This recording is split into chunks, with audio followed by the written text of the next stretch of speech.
What's up, guys? I'm here to talk about Tower of God Greatness. I just finished catching up to the series, and this was one hell of a ride. From the beginning with Brahm's story and his connection with Rachel, towards where we're at and how there's so many stuff happening at the last station. It's just been one hell of a ride, and I really enjoyed it. I didn't expect myself to have as much enjoyment as I did. Yeah, it's been an incredible, thrilling ride so far, and every chapter has been straight up fire. If I had to rate in terms of fire, which series I've been reading that has had the most consistency in chapters in terms of excitement, Tower of God would definitely be up there. It would be between Tower of God right now and Hunter x Hunter. What a time we live in, where we get Tower of God and Hunter x Hunter chapters week in, week out, and that's great. That's some great shit.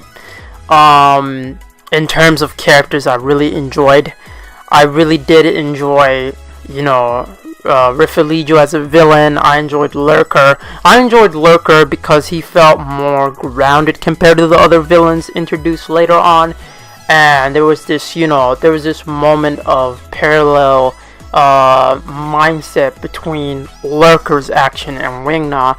And Wingna, that's my boy. I think he has had the most peak in emotional scenes and the peakness within the series when it comes to the emotional tone. I think he has had the most out of all characters in terms of, Prince dying, Arkaraptor dying, and his last words being before he died, you don't have to prove yourself to be great. I already view you as greatness. And just him dying, and just Wingnut just having a mental breakdown to a certain degree, and just blaming himself for everything that he does, and just traveling along with that mindset.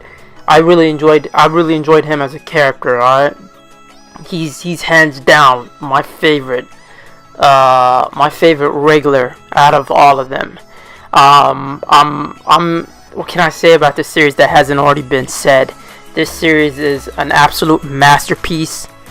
It's changing my view of webtoons. I didn't really like webtoons because some of the webtoons I've seen were mostly romantic, and I've seen them I think a couple years, I don't know, a while ago, and I didn't really enjoy webtoons, and it wasn't for me. But Tower of God has totally changed my views and my perspective on what greatness is. It's just from the start to the end, my boy Riffelijo and his stance, and from the workshop arc all the way to the train saga. I think it's a saga, I don't think it's an arc. In the train saga, and you see the hidden floor, and you see the development of Bomb, you see the development of Endorsi and her conflict with the snake charmer, and that really changing her, and you see the growth behind her. You also see my boy Rek finally getting some power up, because God knows he's been needing that for a while. He really hasn't been doing anything, to be honest with you. And you just, we kind of got a chance to see Kuno Aguero's background. And with Kuno Aguero, I found it weird. Listen, I love Kuno Aguero, but for me, that's a fisherman's name. I call him Pirlo. He's a Pirlo type of player, man. Just a deep line playmaker, a Paul Scholes of sorts, or even a Xavi to a certain degree. Just a playmaker that just distributes the wealth. That's an intelligent footballer, not necessarily a clinical finisher or striker, Yeah, so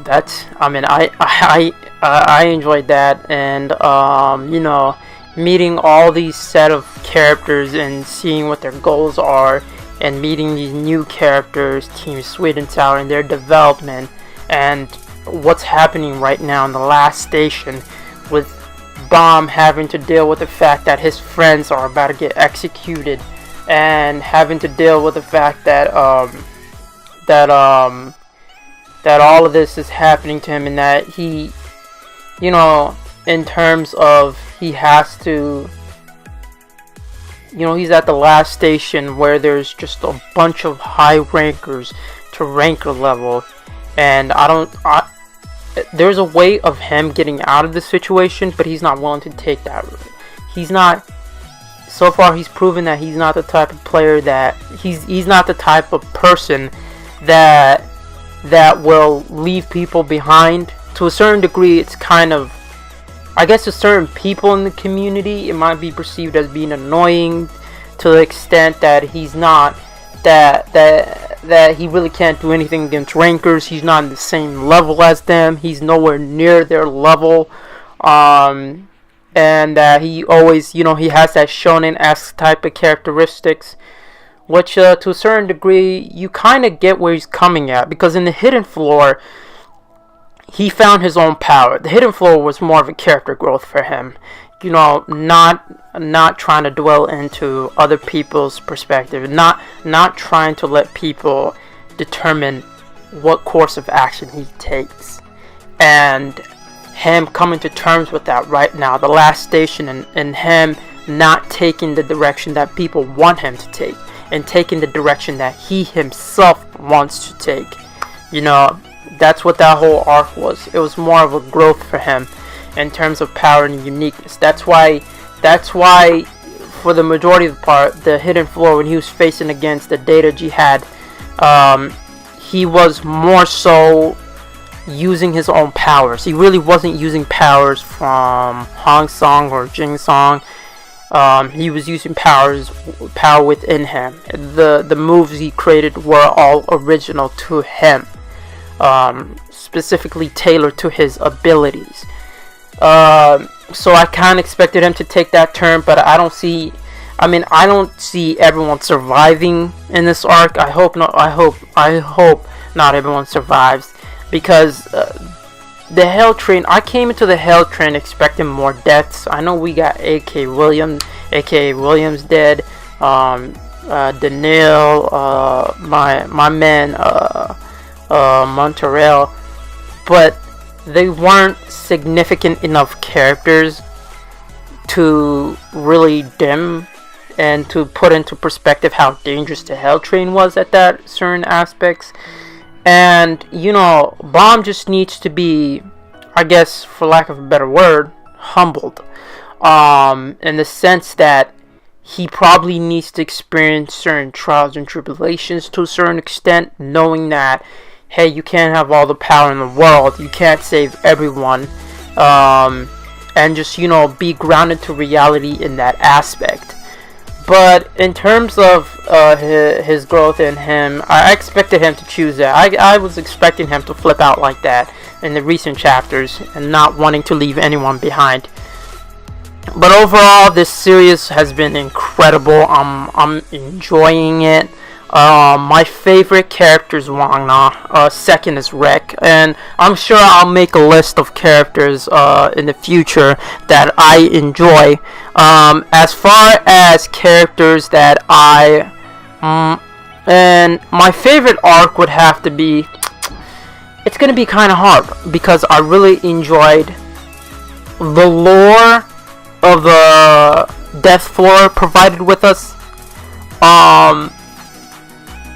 I really did enjoy the Hidden Floor in the sense of the later on chapters. There were some parts that weren't necessarily necessary. Beta's background was pretty. Batis' background was pretty dope. But I would say for right now, it would be Hell Train Wang Na, because again, it had the most emotional peak. Characters, you know, 2 characters from Team Sweet and Sour, characters that have grown on me, just automatically just getting killed off by Rachel's team. And I guess that's kind of true. I know everyone has a soft spot for the Dollar Show, which I get. I really enjoyed the Dollar Show and every aspects behind it, and the history behind Hawkins and how he was introduced, and how this guy. One thing that had me cracking was the fact that Hawkins, towards the end of the Dollar Show, explains to Bomb that he started a war between two kingdoms in the outer parts of the tower, just for fun and games in order to get souls. I think that was dope. That was dope. The way he explained it, and how he just said, I don't know, maybe I've collected over a billion souls, which is wild. He downplayed that like it wasn't anything. And I really enjoyed that, and I'm looking forward to doing more reviews on this series. Yeah, this series is definitely grade A. It's just I'm glad I didn't miss out on this series. I can't wait for more chapters. I think I caught up at the perfect time when the Hail Train saga is ending, and when we're getting more action. And I'm excited for this series. This is definitely my series. And I enjoyed it. You know, it has that shonen aspect, but also that suspense that you normally don't get in shonen as much in this series. You know, towards the last 10 chapters of every arc, you're kind of left with this sense of, this sense of excitement, and that's what this series provides me with, and I'm really enjoying it. And yeah, I hope to bring in more reviews to this series. So yeah, Ray Optics signing out.